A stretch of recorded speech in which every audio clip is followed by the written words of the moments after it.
भैया कॉन्फिडेंस नहीं आता स्मॉल कैप में इन्वेस्ट करने का। कैसे करते हैं इन्वेस्ट? बाजार गिरता है तो डर जाता हूं मेरे भाई। देखो, कॉन्फिडेंस आने के पीछे कुछ बेसिक नॉलेज होनी जरूरी है।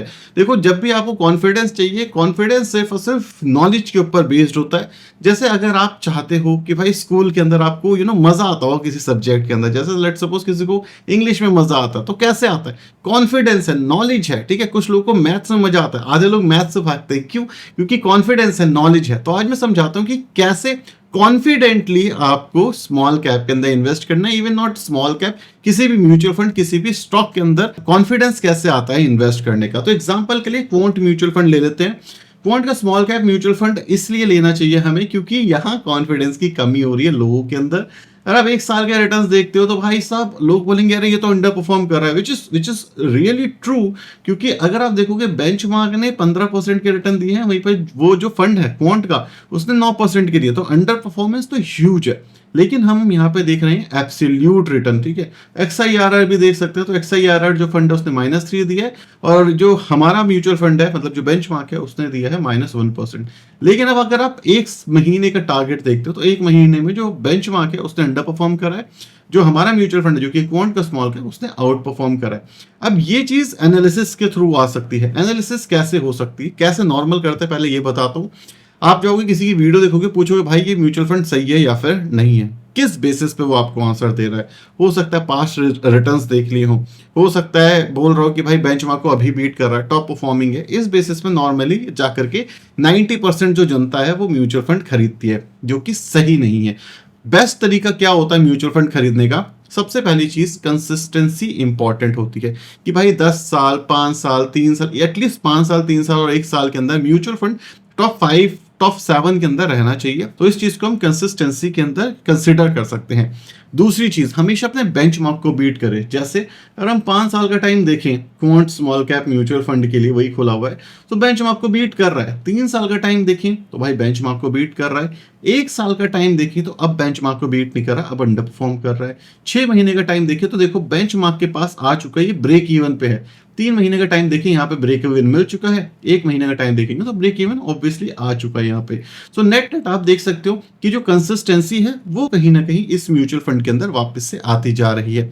अब कंसिस्टेंसी बहुत सारे फैक्टर्स की वजह से आती है। इवन म्यूचुअल फंड के बहुत सारे अलग अलग प्रो एंड कॉन्स हो सकते हैं। जैसे एग्जांपल देता हूं मैं, काफी सारे म्यूचुअल फंड होते हैं जो होल्ड करते हैं लंबे समय तक, लेकिन जैसे क्वांट म्यूचुअल फंड है जिसको हम कहते हैं टर्नओवर रेशियो, वो बहुत ज्यादा है। मतलब 1 साल के अंदर म्यूचुअल फंड ओवरऑल पोर्टफोलियो ही चर्न कर देता है। अगर आप अभी देखोगे तो रिलायंस इसके पास काफी लंबे तरीके से होल्ड करा हुआ है, जियो है ना, ये सारे स्टॉक्स काफी लंबे तरीके से होल्ड करे, काफी लंबे समय से होल्ड करे हुए। तो अब ये धीरे धीरे करके वो जो एक लॉन्ग टर्म वाला विजन होता है ना कि भाई ज्यादा चर्निंग के ऊपर ना जाना, उसकी साइड मूव कर रहा है क्वांट भी। ठीक है, तो ये चीज आपको याद रखनी पड़ेगी कि आप किस तरीके का म्यूचुअल फंड होल्ड करना चाहते हो। क्या आप एक लॉन्ग टर्म इन्वेस्टर हो तो निपॉन जैसा म्यूचुअल फंड बहुत अच्छा रहेगा, जिसके अंदर आपके पास 100-150 स्टॉक्स आपको देखने को मिलेंगे। Nippon India small cap mutual fund जो आपको एक बैलेंस अप्रोच देगा। Quant as a mutual fund एक एग्रेसिव अप्रोच की साइड जाता है, जहां पे आप टर्नओवर इश्यू ज्यादा देखते हो, मतलब चर्निंग बहुत ज्यादा होती है उस म्यूचुअल फंड में।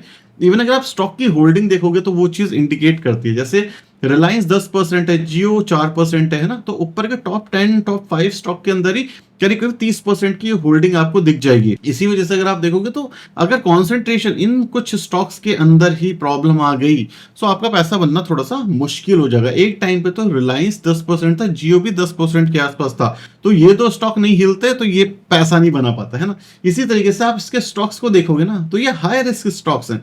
ये ऐसे स्टॉक्स नहीं है जो कि बहुत कंसिस्टेंट परफॉर्म कर रहे हैं। अगर मैं ऊपर वालों को छोड़ दूं, रिस्की स्टॉक्स ही रखते हैं। ठीक है, तो एज अ इन्वेस्टर आपको अपना अप्रोच पता होना चाहिए कि स्मॉल कैप भी कैसा होना चाहिए। क्या मैं एक बैलेंस अप्रोच की साइड जाऊं जो कि मुझे निपॉन इंडिया देता है, या एग्रेसिव की साइड जाऊं? ठीक है, तो जब आप इस तरीके के माइंडसेट लेते हो ना, अपना रिस्क समझते हो, रिस्क रिवॉर्ड एपिटाइट समझते हो, स्मॉल कैप में भी एग्रेसिव न्यूट्रल बैलेंस अप्रोच होता है ये समझते हो, स्टॉक को देखने की कोशिश करते हो कि क्या होल्डिंग पैटर्न है इसका, तो उसके बाद आपका कॉन्फिडेंस बिल्ड होता है। क्यों कॉन्फिडेंस बिल्ड होता है? क्योंकि अब जो डिसीजन है आपका वो बैक्ड बाय स्टडी है, वो बैक्ड बाय डेटा है। सो जब भी आप डेटा के ऊपर बात करोगे, अपने दिमाग से, तो आप हमेशा कॉन्फिडेंट रहोगे। जैसे कई बार हम बात करते हैं कि भाई स्विंग ट्रेडिंग अच्छी होती है, क्यों? हम डेटा के ऊपर बात करते हैं, टारगेट है 70-80% के साथ सही होना, ठीक है? तो इस केस में क्या होता है, हम सही होते हैं, क्यों? क्योंकि डेटा रहता है। 10-20% हर इंसान रॉन्ग हो, और ये हमें मान करके ही चलना पड़ता है कि अगर आप 10 बेट लोगे तो 2 में आप रॉन्ग होने ही होने वाले हो। लेकिन बात यहाँ पे ये है कि जब 2 में रॉन्ग हुए तो भाई आपको अपना जो प्रॉफिट है वो बचा करके चलना है, लॉस कम से कम हो, तो इसीलिए अच्छे स्टॉक्स में लेना होता है, ठीक है? तो जब भी आप कहते हो ना कि भाई कॉन्फिडेंस नहीं आ रहा है, तो कॉन्फिडेंस इस वजह से नहीं आ रहा है मेरे भाई, क्योंकि लैक ऑफ नॉलेज हो सकती है, लैक ऑफ रिसर्च हो सकती है, और अगर ये दोनों ही नहीं है तो भाई कॉन्फिडेंस आना नामुमकिन है, क्योंकि बिना कॉन्फिडेंस के नहीं होगा। कई बार आप रॉन्ग रास्ते पे चले जाओगे और आपका मैप भी नहीं चल रहा, और किसी ने बोला था भाई 2 गली आगे जाकर की कट है, अब 100 मीटर बोला था उसने, लेकिन 100 मीटर की जगह वो 400 मीटर पे हो गया, तो आपको कॉन्फिडेंस नहीं रहेगा, क्या उसने सही बताया था नहीं बताया था। आप 2-4 लोगों से और पूछोगे, आप हो सकता है यू टर्न लेके वापस उस डायरेक्शन पे जाओ, क्यों? क्योंकि कोई प्रूफ ऑफ कॉन्सेप्ट नहीं है। तो जब आप लॉन्ग टर्म की बात करते हो तो प्रूफ ऑफ कॉन्सेप्ट आपको मिलता है, इसलिए लॉन्ग टर्म की हर इंसान बात करता है।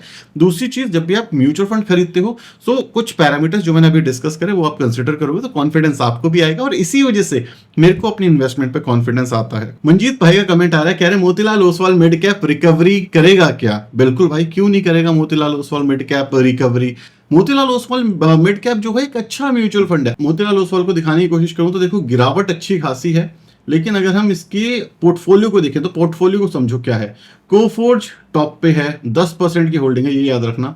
परसिस्टेंट सिस्टम 10% की होल्डिंग है। कल्याण ज्वेलर्स 7% है। पॉलीकैब 4.5% है। ट्रेंट 4.5% है। मैक्स हेल्थ केयर 4.2% है। 197 3.7%। तो अगर आप इसके पोर्टफोलियो को देखोगे ना तो ऊपर के इन 5-6 स्टॉक के अंदर इसका 30 से 40% लग जाता है। तो अगर आपने मेरा मोतीलाल ओसवाल का वीडियो देखना, उसके अंदर मैंने आपको बताया था कि अगर ये स्टॉक्स नहीं चलेंगे तो काम नहीं हो पाएगा। और जो देखो आईटी है अभी थोड़े से ग्रहण है, तो इस वजह से बाजार में रिकवरी तो आई है, लेकिन पॉलीकैब मोतीलाल ओसवाल में नहीं आई है। कल्याण ज्वेलर्स के ऊपर आपको पता संकट के बादल चल रहे हैं, और मुझे लगता है इस वाली जो ज्वेलरी सेगमेंट है इसमें थोड़े बहुत इश्यूज आ सकते हैं, क्योंकि गोल्ड का प्राइस बहुत ज्यादा ओवर इन्फ्लेट हो गया। गोल्ड गिरेगा तो ज्वेलरी सेगमेंट में गिरावट आ सकती है। पॉलीकैब अच्छा है, ट्रेंड अच्छा है, ट्रेंड में भी ओवर एक्सपेंसिव है ये, ठीक है? तो Motilal Oswal mid cap mutual fund चल सकता है, फॉर श्योर चलेगा ही चलेगा, चल सकता है क्या, चलता ही है, लेकिन मुझे लगता है थोड़ा टाइम लेकर के चलेगा, क्योंकि कुछ स्टॉक्स ओवर वैल्यूड है। जैसे हमारा ट्रेंड हो गया, ये थोड़ा सा ओवर वैल्यूड है। 197 कम्युनिकेशन थोड़ा सा ओवर वैल्यूड है। अगर हम डिक्सन की बात करें, कोई भी टेक्नोलॉजी लेवल पे दिक्कत आती है तो डिक्सन थोड़ा सा ओवर वैल्यूड है। या जो कोफोर्ज और परसिस्टेंट सिस्टम है ये भी थोड़े बहुत ओवर वैल्यूड है, मतलब रीजनेबल प्राइस के आसपास आते जा रहे हैं। तो यहाँ पे अगर आप देखते हो तो नेट टेक्नोलॉजी सेगमेंट चलना चाहिए, मतलब अगर आईटी चलेगा, समझ रहे हो आप, आईटी चलेगा तो ये वाला जो म्यूचुअल फंड है ये आपके लिए पैसा बनाएगा। इसलिए कहता हूं मैं हमेशा 2 चीजों पे फोकस करो, सेक्टर एलोकेशन। टेक्नोलॉजी क्यों नहीं चल रही? क्योंकि भाई हम मेनली एक्सपोर्ट करते हैं, यूएस से हमारा प्रोजेक्ट आता है। कैपिटल गुड के अंदर क्या होगा, जो चिप मैन्युफैक्चरिंग होगी है ना, काइंड ऑफ चिप मैन्युफैक्चरिंग होगी, तो 50% आपके यहाँ पे कंज्यूमर, ठीक है, कंज्यूमर डिस्क्रिशनरी आपको देखने को मिल रहा है, मतलब हमारे पास पैसा आएगा तो पैसा बनेगा। सर्विसेज और बाकी सब में कम पैसा, तो ये 2 सेगमेंट चलने चाहिए। अगर ये 2 सेगमेंट चलेंगे, टेक्नोलॉजी और कैपिटल गुड, तो हमारा ये वाला म्यूचुअल फंड चलेगा। और ये 2 सेगमेंट कैसे चल सकते हैं, ये दोनों के दोनों सेगमेंट तब चलेंगे जब यूएस के अंदर रिकवरी आएगी, सर्टेनिटी आएगी, यूरोप के अंदर रिकवरी आएगी, सर्टेनिटी आएगी। सो नेट अभी थोड़ा सा मुश्किल रहेगा मोतीलाल ओसवाल के लिए, जो मेरी कमेंट्री लास्ट शायद 6-7 महीने से है, लेकिन ये रिकवर करेगा और ये चलेगा ना, तगड़ा चलेगा। जिस दिन आईटी चलना शुरू हो गया, या आप ये मानो मोतीलाल ओसवाल एक तरीके की IT kind of mutual fund है, ठीक है? ये आईटी का जो इंडेक्स फंड होता है ना, ये वैसा ही है, हाई ग्रोथ म्यूचुअल फंड है ये, लेकिन हाई वोलेटिलिटी भी आएगी। देखोगे अगर आप, बीटा इसका 0.9% के आसपास है, मतलब बेंचमार्क से थोड़ा सा कम वॉलेटाइल है, मिड कैप के बेंचमार्क से कम वॉलेटाइल है। अल्फा तगड़ा है, 8.45 का अल्फा है, ठीक है? तो आप ये चीज समझ सकते हो, लेकिन एक्सपेंसिव है, पीई वाइज एक्सपेंसिव आपको दिख रहा है। टॉप 5 कंपनी में 36% की होल्डिंग है, टॉप 20 में 72। तो मैं जो आपको कह रहा हूं ना बार बार कि ये दोनों सेगमेंट चलने चाहिए, टेक्नोलॉजी और कैपिटल गुड, मतलब एक्सपोर्ट ओरिएंटेड सेगमेंट चल गए आपके, तो भाई आप ही मानो आपका पैसा बन जाएगा, कोई और कुछ नहीं कर पाएगा। कैश इनके पास अच्छा है, 13.5%, अपॉर्चुनिटी धीरे धीरे दिख रही है, सो यहाँ पे इन्वेस्ट किया जा सकता है। अगर आप मेरे से पूछोगे कि क्या मोतीलाल ओसवाल में इन्वेस्ट करना चाहिए, मैं बोलूँगा डेफिनेटली करना चाहिए। शायद यही टाइम होगा कि मोतीलाल ओसवाल के मिड कैप म्यूचुअल फंड में इन्वेस्ट किया जाए। क्योंकि पोर्टफोलियो तो शानदार है इनका। सो आई होप आपको ये चीज क्लियर हो गई होगी सर। मुकेश कुमार जी का कमेंट है, कह रहे किधर से न्यूज लाए हैं, डिफेंस में पैसा बन चुका है, HL BHEL के अंदर लास्ट 6 महीने से नेगेटिव है। मुकेश भाई आप इस चैनल को शायद नया फॉलो करना शुरू किया होगा या पहली वीडियो देखी होगी आपने। डिफेंस जब गिरा भी नहीं था तब से हम कह रहे हैं डिफेंस से एग्जिट करना चाहिए। मैंने जो कल वीडियो बनाई है वो रिकवरी के ऊपर वीडियो बनाई है कि बाजार में रिकवरी आई है डिफेंस में, क्योंकि जो सेंटिमेंट है वो खराब है, समझ रहे हो, जो सेंटिमेंट है वो वॉर लाइक सिचुएशन है। तो जब सेंटिमेंट खराब होते हैं तो उस इंडस्ट्री का स्टॉक चलता है। जैसे डिफेंस क्यों चलता है, डिफेंस इसलिए चलता है ताकि लड़ाई झगड़े बढ़े, है ना। यूएस की पूरी इकोनॉमी डिफेंस के ऊपर बनी हुई है। पूरी दुनिया में जब वर्ल्ड वॉर चल रही थी तो जो यूएस है उसने सिर्फ आर्म सप्लाई करके ही अपनी पूरी इकोनॉमी बनाई।